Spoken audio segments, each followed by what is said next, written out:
YouTube karena ini gabut nungguin suami pulang kerja. Aku juga pulang kerja sih, cuman lagi di tempat suami nungguin suami pulang kerja. Ini pakai handphone yang ini karena memang yang satunya nggak bawa, jadi agak jelek gitu deh kayaknya gambarnya. Udah, ini aku mau jawabin pertanyaan di TikTok aku yang anak bawang HD. Itu ada beberapa pertanyaan yang nggak kejawab seputar HD. Ini aku mau jawab di sini. Ini ada yang nanya, kalau mau HD berarti harus escape nurse dulu atau escape aja cukup, Kak? Jawabannya, strata pendidikan sama jadi perawat HD itu berbeda porsi ya. Kalau kita ngomongin strata pendidikan itu ada di SMK, ada D1, ada D3, ada S1, ada profesi, ada S2, terus ada spesialis, maksudnya kayak perawat jiwa, perawat anak, itu ada lagi. Tapi kalau kita bicara soal di ruangan HD, yang mau bekerja di ruangan HD itu masuknya ke pelatihan. Jadi strata pendidikannya itu apa aja boleh, minimal D3 sih ya. Misalnya kamu perawat D3 atau kamu perawat nurse atau kamu perawat S2. Kamu pengen kerja di ruangan hemodialisa, bisa sama aja, ketiga strata pendidikan ini bisa. Tetapi harus punya sertifikat pelatihan sertifikat pelatihan hemodialisa. Beda sama BTCLS ya, hemodialisa. Pelatihan hemodialisa itu sendiri 3 bulan, terus biayanya berbeda, yang jelas di atas 15 jutaan. Terus juga sertifikatnya itu seumur hidup, cuma ada resertifikasi per 3 atau 4 tahun gitu. Karena aku sendiri belum pelatihan ya. Tapi kenapa aku belum pelatihan bisa jadi perawat hemodialisa?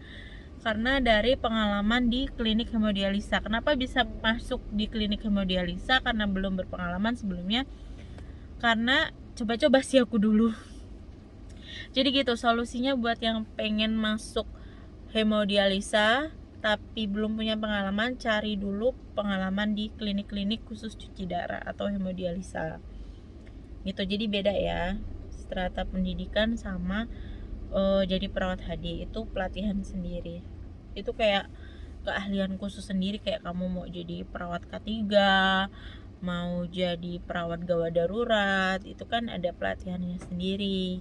Tuh, atau perawat OK, perawat ICU gitu. Itu guys.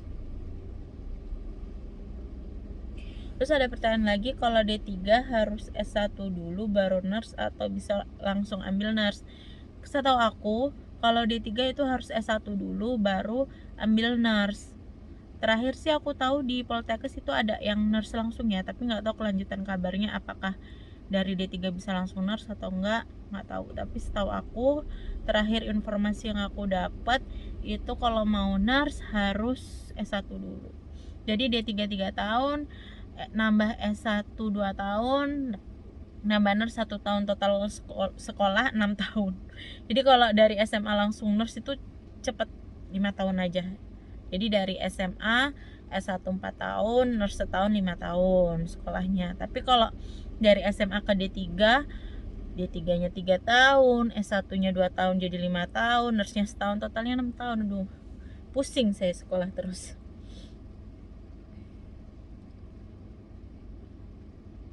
Terus ada yang nanya lagi, Kak mau tanya kalau escape itu udah nurse atau belum ya? Ya belum, harus lanjut lagi karena gelarnya ada NS mana nih ya. Jadi kayak punya aku itu depannya ada NS nya, belakangnya escape kan. Jadi NS itu profesinya, untuk escape nya yang S1. Oke.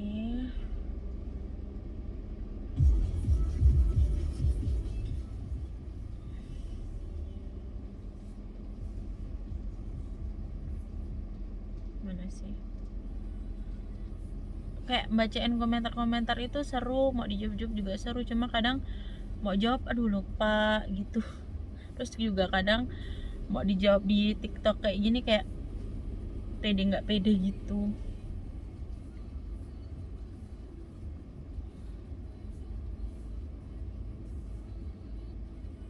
Nih ada yang nanya,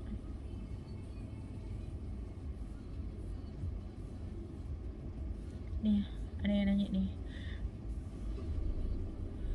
Kak, pegawai rumah sakit mana kalau mau masuk di rumah sakit ngelamar kerjanya apakah dicantumin perawat hemodialisa? Gini, kalau untuk kepegawaian itu masing-masing peraturan rumah sakit atau klinik itu berbeda-beda. Kalau di klinik aku dulu itu kan punya swasta, punya perorangan, jadi ya pegawainya yang pegawai yang punya klinik gitu. Tapi kalau sekarang aku di rumah sakit itu KSO, itu kerjasama antara si yang punya mesin dan juga rumah sakit. Aku nggak bisa ceritain detailnya, pokoknya jadi status kepegawaian aku itu pegawai yang punya mesin, tapi yang punya mesin ini kerjasama sama rumah sakit, aku ditempatkan di rumah sakit ini gitu ya. Jadi kalau untuk status kepegawaian itu tergantung perusahaannya masing-masing. Ini videonya nggak aku cut, nggak aku edit, cuma aku tambahin opening sama ending aja. Ini video iseng sambil nungguin suami pulang kerja. Jadi ya kameranya jelek ya, maklum aja lah, ini di bawah tutupan gitu. Jadi nggak seberapa terang pencahayaannya. Dipindah gini, gini kali ya. Terus ada yang nanya lagi, ada nih, mana tadi?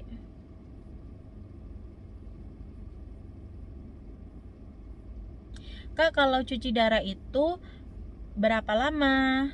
Terus ketentuannya apa aja? Pasiennya ya. Jadi kalau dari segi pasien dulu nih, pasien HD itu mereka mendapatkan hak cuci itu 1 minggu 2 kali. 1 kalinya 5 jam, 4 sampai 5 jam, tergantung kondisi juga, ada yang kuat ada yang enggak kan, tergantung kondisi. Terus untuk penarikan berat badan itu tergantung kenaikan berat badan dan juga kondisi pasiennya itu sendiri, ada bengkak atau enggak segala macam.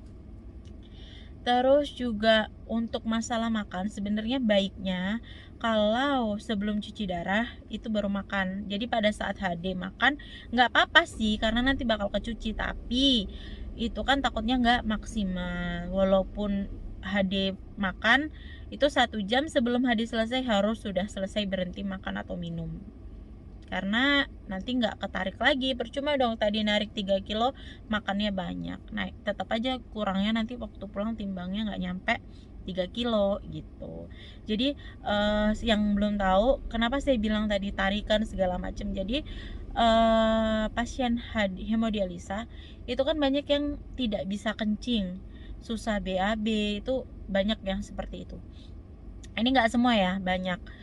Maka dari itu mereka itu tidak bisa mengeluarkan keringat, kencing itu dikeluarkannya lewat cuci darah itu tadi gitu. Jadi kenapa sih pasien cuci darah ada yang namanya penarikan berat badan segala macam? Yaitu jadi misalnya dia jadwalnya Senin cuci darah, berat badannya 54 kilo. Nanti pada saat jadwal hari Kamisnya dia akan ditimbang lagi. Ditimbang lagi berapa? Bisa jadi 57, berarti yang 3 kilo ini tadi kenaikan berat badannya harus dikurangin. Pada saat nanti selesai HD di hari Kamis harusnya beratnya 54 lagi gitu. Jadi dia harus punya berat badan idealnya dia, berat badan keringnya dia. Kalau dia kegemukan berarti dia banyakkan cairan atau memang berat badan keringnya naik. Kalau dia kekurangan bisa jadi dia kurang protein, kurang makan, nanti ada asupan lagi yang lainnya. Ya gitulah, aku bingung juga jelasinnya. Pokoknya seperti itulah gambarannya pasien hemodialisa atau pasien-pasien yang cuci darah. Terus perawat sendiri itu gimana sih ke pasiennya gitu? Yang diberikan ke pasiennya itu gimana? Jadi ketentuan perawat hemodialisa sendiri itu satu perawat itu setahu aku ya kurang lebih itu megang 3 sampai 4 pasien dalam satu shift. Kenapa pasien dan mesin? Ya, pasien dan juga mesin. Jadi pasien dari persiapan, mulai ada cuci darah, terus selesai bersihin mesin, itu overall semua yang ngerjain perawat ya. Ada beberapa perusahaan juga yang mempekerjakan CS-nya untuk bersihin DND yang mesinnya gitu kan. Tapi tetap aja itu tanggung jawab perawat itu sendiri. Makanya satu perawat hanya boleh memegang 3-4 mesin plus pasien. Gitu, guys. Terus ada yang nanya lagi, Kak, itu alatnya namanya apa aja yang dipakai cuci darah? Oh my god, ada mobil truk. Kalau ngomongin alatnya apa aja, alatnya itu banyak ya. Alat cuci darah itu banyak. Mana sih? Aku pernah kok buat videonya di TikTok. Soalnya kalau nggak aku tunjukin, percuma juga, nggak tahu. Mana sih?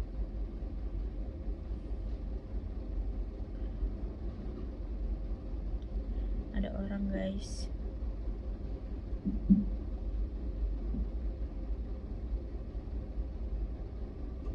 Kenapa aneh? Aku lupa di mana. Di mana ya? Pokoknya ada gini aja deh, aku jelasin aja. Jadi yang pasti kita harus punya mesin. Mesin itu ada banyak sekali mesin. Ada beberapa perusahaan yang menyediakan mesin, dan juga satu perusahaan itu ada yang menyediakan beberapa mesin.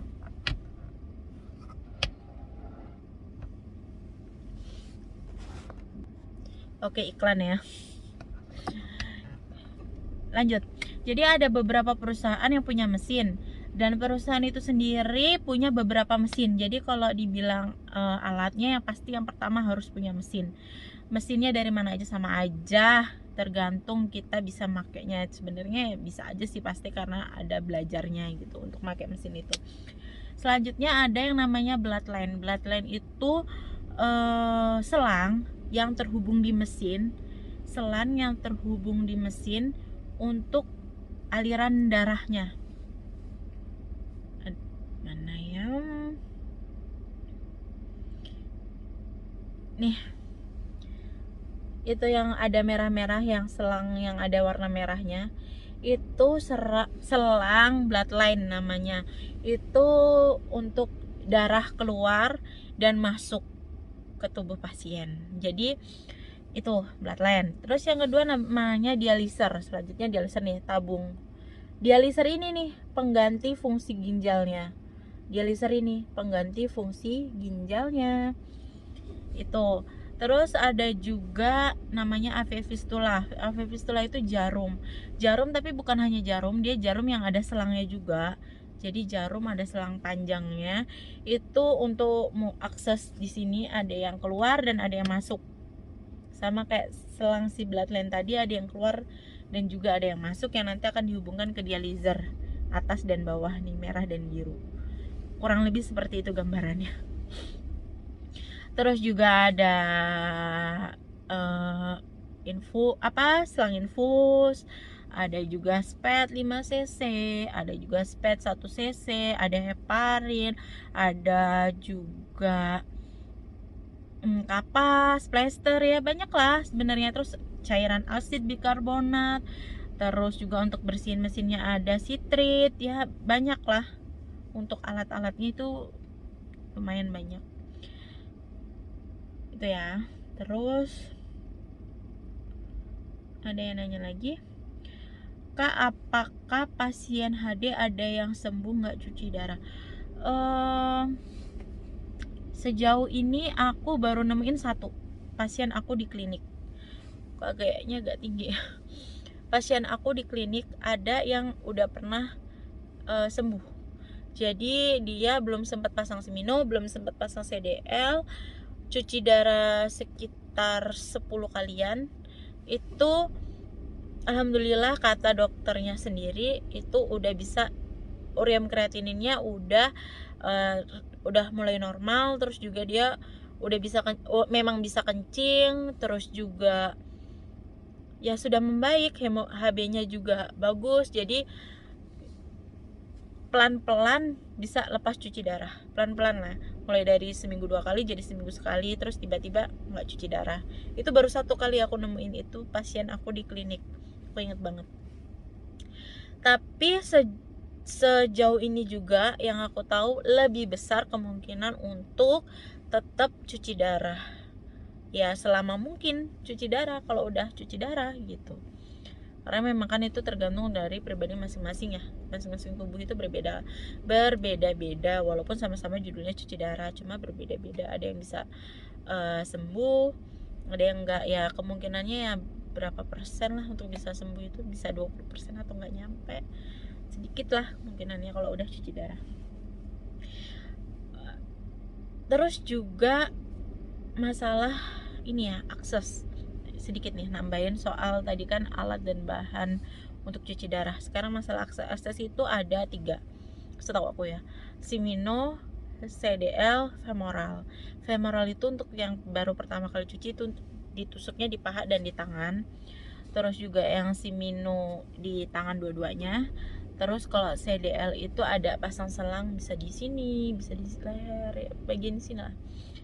Itu kalau yang ini bisa terpakai 3 bulanan. Kalau di paha itu kalau bisa jangan lama-lama ya, karena sakit banget. Kalau si Mino itu seterusnya sampai dia cuci darah terus lah, pokoknya seterusnya, seumur hidup lah, istilah kasarnya seperti itulah kurang lebihnya. Oke, sekian, udah 17-18 menit, udah lelah juga ngomong sendiri. Yang penting udah upload video di YouTube setelah sekian lama nggak upload. Semoga bermanfaat. Yang mau jadi perawat hemodialisa semoga terlaksana. Yang jadi pasien hemodialisa semoga lekas membaik. Amin. Bye bye.